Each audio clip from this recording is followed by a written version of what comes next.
आज हम जिस कार्य के लिए यहाँ सभी उपस्थित हुए हैं, अंकित के जो संग्रह किए हुए कुछ जुड़ी यादें हैं, उनको पुस्तक के स्वरूप से आप सभी के साथ सामने रखने के लिए, तो सबसे पहले मैं दरख्वास्त करूंगा श्री वीरू भाई पुरोहित को प्रासंगिक उद्बोधन के स्वरूप में आप कुछ इस मौके, इस नेक अवसर पे कुछ बताएं।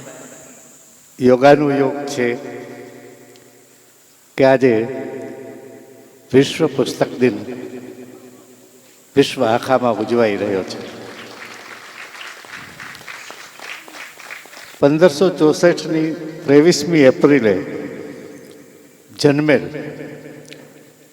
અને 1616ની 23મી એપ્રિલે જેનું અવસાન થયું હતું એવા પ્રસિદ્ધ નાટ્યકાર કવિ શેક્સપિયરનો સ્મૃતિમાં આ દિવસ વિશ્વ આખું ઉજવે છે અને એ નિમિત્તે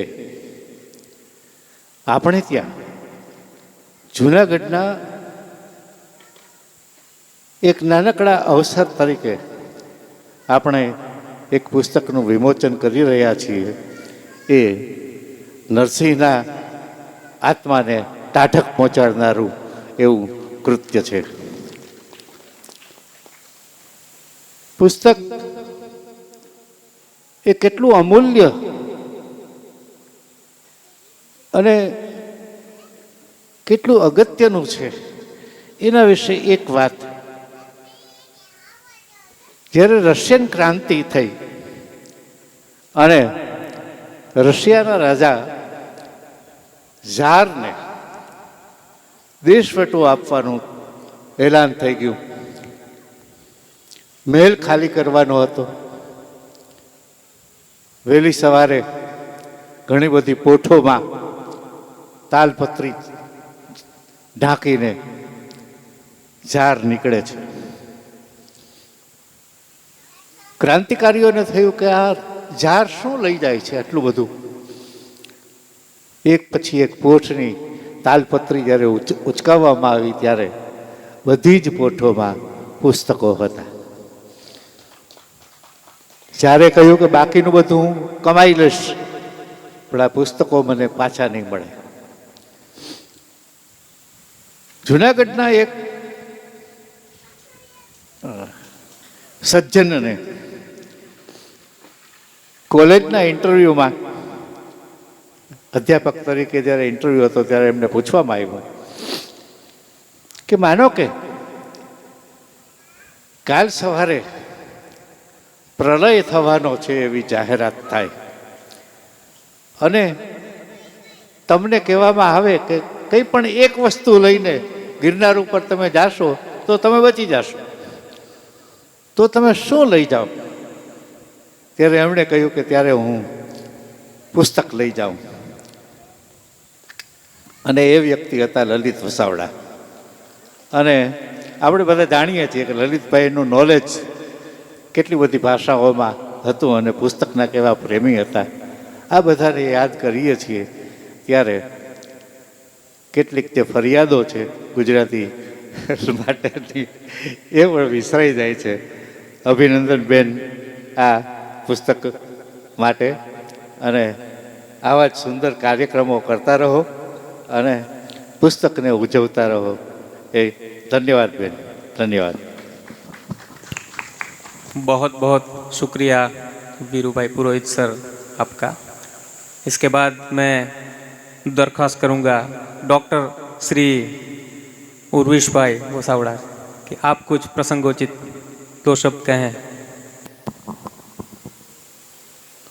ભાઈ શ્રી વીરુભાઈ, અંકિત અને સન્મુખ બેઠેલા સ્નેહીજનો, વીરુભાઈએ કહ્યું એમ આજે વિશ્વ પુસ્તક દિવસ છે અને આજે આજનો ઉપક્રમ છે એને હું પુસ્તક પ્રાગટ્ય કે લોકાર્પણ નહીં કહું, આ પુસ્તક અવતરણનો અવસર છે। કારણ કે આ પુસ્તકને નિરાલીએ સાચા અર્થમાં અવતરિત કર્યું છે. ભગીરથ જેવી રીતે ગંગા લઈ આવ્યો હતો એવી જ રીતે ભાઈ અંકિતના બ્લોગના લખાણો, એના જે બધા લખાણો હતા એ એણે સંગ્રહિત કરી અને પુસ્તક રૂપે મૂકવાનો આખો આ ઉપક્રમ કર્યો છે. મારા સદનસીબે એણે આ પ્રક્રિયા જ્યારથી ચાલુ કરી ત્યારથી થોડે ઘણે અંશે હું આખી પ્રક્રિયામાં સંકળાયેલો હતો અને એટલે હું જોઈ શક્યો હતો કે એક જેને માટે આપણે પેશન શબ્દ વાપરીએ, એક પેશનથી એણે આ આખું પુસ્તક દરેક તબક્કે કેટલા લોકો સાથે વાત કરવી, બધું કરવું અને બધું લગભગ એકલે હાથે. એક સ્વર્ગસ્થ અંકિત પ્રત્યેની એની લાગણી, એની સાથેનું એ જે અનુસંધાન હતું એ જ્યારે જ્યારે આ બાબતે મારી પાસે આવતી ત્યારે હું અનુભવી શક્યો હતો. અને એટલે મને ખ્યાલ આવ્યો કે એક સ્ત્રી જ્યારે પોતે ધારે છે કે આ મારે કરવું છે ત્યારે કઈ રીતે કરી શકે છે એનું સુંદર ઉદાહરણ મેં નિરાલીમાં જોયું છે. આ પુસ્તક પ્રાગટ્યને, પુસ્તક અવતરણને હું હૃદયથી ધન્યવાદ આપું છું. અને આજે આરંભમાં નિરાયેલીએ જે પ્રાર્થના ગાઈ, સત્ય શિવ કે જીવન પંથ પર હે ઈશ્વર લે જાના, આપણે પ્રાર્થના કરીએ કે નિરાલીને આવનારા વર્ષોમાં એની માથે ઘણી બધી મોટી જવાબદારીઓ છે એ મને ખ્યાલ છે, પણ એ જવાબદારીઓનું વહન કરતાં કરતાં ઈશ્વર સત્ય અને શિવમના જીવનપથ ઉપર સદાય એને દોરે. કણવ ઋષિએ જે શકુંતલાને આશીર્વાદ આપ્યા હતા કે તમારા જીવનપથ ઉપર પવન તમારી આંગળી ચીંધી દિશામાં વહો, એવી શુભેચ્છા સાથે ફરીથી નિરાલીને હું શુભકામના આપું છું અને ઈશ્વર એને દીર્ઘાયુ કરે એવી પ્રાર્થના કરું છું. આભાર. बहुत बहुत धन्यवाद डॉक्टर पूर्वीश वसावड़ा जी आपका.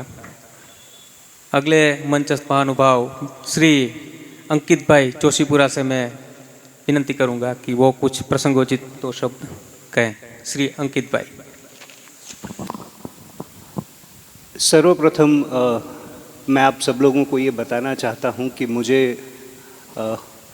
ये निर्देश दिया गया है कि मैं हिंदी और अंग्रेजी भाषा का प्रयोग करूं, क्योंकि काफ़ी सारे ऐसे मित्र हैं अंकित के जो फेसबुक पे भी इसको लाइव देख रहे हैं जो कि गुजराती नहीं हैं.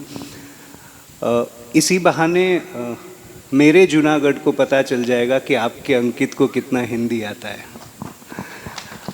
ये घटना जो है मेरे लिए काफ़ी अलग अलग तरीके की संवेदनाएं लेकर के आई है. सबसे पहली चीज़ मैं यहाँ पर ये कहना चाहता हूँ कि अंकित के जाने के बाद ऐसा भी हो सकता है, ऐसा अंकित खुद देख रहा है. ये पहली बात. दूसरा कि जिनकी उंगली पकड़ के चलना सीखे हों उनके साथ मंचस्थ होना बहुत बड़ी बात होती. और यहाँ से मैं 2 या 3 घटनाओं का संदर्भ यहाँ पर जोड़ना चाहता हूँ. यूँ अगर आप देखोगे तो इसका और ये जो पुस्तक है उसका कोई नाता नहीं है, और यूँ अगर आप समझोगे तो पुस्तक में क्या होगा वो सारा आपको ये बता देगा. सबसे पहले मैं शुरुआत करना चाहता हूँ मेरी 1995 की रिपब्लिकन डे परेड की जर्नी में. एनसीसी में से ये भी एक सुबह समन्वय है कि मैं और नेहल हम दोनों ही पूरे भारतवर्ष के 2 ही नागर बंधु ऐसे थे जो 1995 में वहाँ पर थे. और हम लोग जब कुतुब मीनार वगैरह देखने गए तो वहाँ पर 2 वाक्य लिखे हुए थे, इम्प्रेशंस. मैं ज़्यादातर लाइफ के इम्प्रेशन के बारे में ही आज बात करने वाला हूँ. पहला वाक्य लिखा हुआ था, came with my better half, had lot of fun, 1992. उसके नीचे वाक्य लिखा हुआ था, came without my better half had even more fun 1994। अब ये ही था या शी था ये भी मुझे पता नहीं है, पर उस व्यक्तित्व की क्या मानसिकता रही होगी ये बिल्कुल इन दोनों वाक्यों से पता चलता है। सो क्या लिखा है उसके ऊपर से व्यक्ति को हम जान सकते हैं। ये पहला एक लाइटर जो संजोग है या जो घटना है वो मैं आपके साथ शेयर करना चाह रहा था। और बाकी की जो दो छोटी सी स्टोरीज़ हैं, मोस्टली यहाँ पर बैठे काफ़ी सारे लोगों को पता होगा। एक तो ये है कि एक घर बनाने वाला कारीगर था और राजा के लिए काम करता था, और जब वो निवृत्त होने की कगार पर आया तो राजा ने उसको बोला कि एक आखिरी घर बना दे। इसमें हम ज़्यादा डीप में नहीं जाएंगे क्योंकि आप सब सुगन हैं, आपको पता है कि उसका अंत क्या हुआ था, कि राजा ने फिर वो घर उसी को दे दिया कि जो तूने बनाया है वो मैं तेरे लिए ही।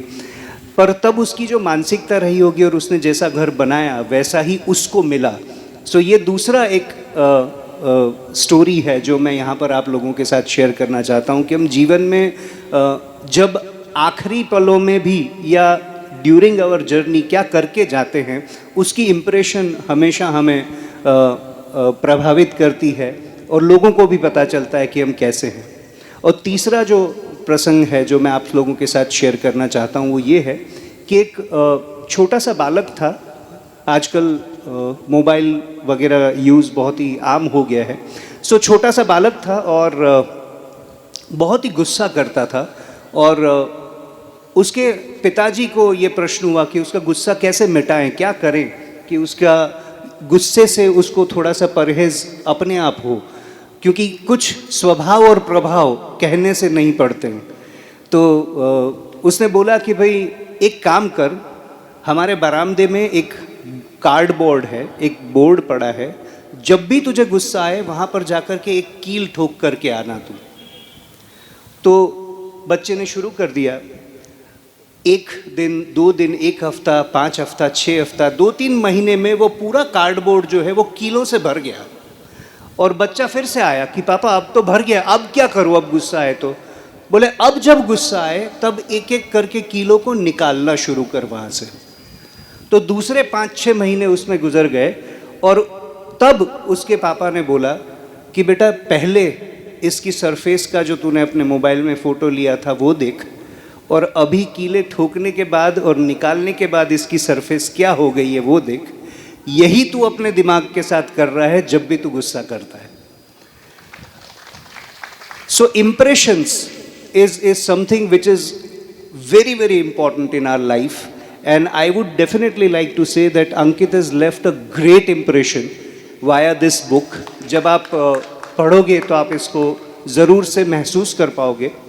और एक या 2 सेंटेंस कह करके मैं अपने वक्तव्य को यहाँ पर पूर्ण करना चाहूँगा। पहला सेंटेंस ये है कि जब संजोग बैठते हैं तो कैसे बैठते हैं, कि अंकित ने इस पुस्तक के द्वारा एकदम निराली इम्प्रेशन दे करके दुनिया को नई दिशा देने की कोशिश की है, ऐसा मुझे लगता है। और दूसरा सेंटेंस जो आमतौर पर ईश्वर के लिए यूज़ होता है वो मैं अंकित के लिए यूज़ करना चाहूँगा। इंग्लिश में हम सब लोगों ने सुना होगा that God is nowhere. उसको अगर आप थोड़ा सा रीफ्रेज करो तो वो गॉड की जगह पे मैं अंकित रिप्लेस करना चाहूँगा आप सब लोगों की इजाज़त से। और जब भी आप बुक पढ़ोगे तो आपको ये नहीं महसूस होगा दैट अंकित इज़ नोवेयर, पर हाँ ये ज़रूर महसूस होगा that Ankit is now here. Thank you so very much. बहुत बहुत धन्यवाद और आभार के साथ आप सभी मंचस्थ महानुभाव को सादर प्रणाम करते हुए